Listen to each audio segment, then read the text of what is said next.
آدم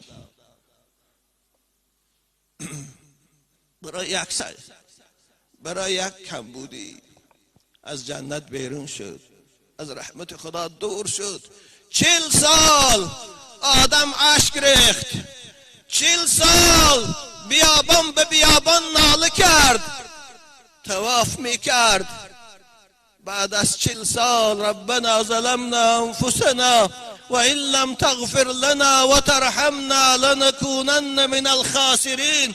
بعد از 40 سال حبیب دلها محمد شفیع کرد، به خاطر گناهاش خدا با گناهش گذشته توبهش قبول کرد.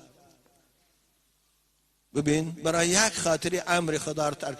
تو عزیز من در یک روز 5 بار امر خدا رو ترک میکنی. در نماز بامداد که شد صبح خدا به تو فرمان میده بنده من خیر نماز خوان.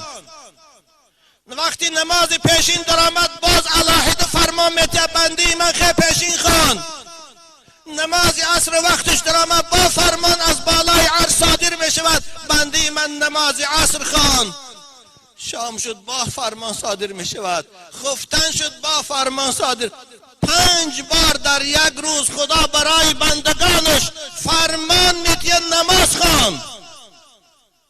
کسانی که نماز نمیخوانن 5 بار فرمان خدای خدا، فرمان مربی خدا، فرمان آفریدگار خدا اطاعت نمیکنند، قبول ندارند. این حالشان چیست؟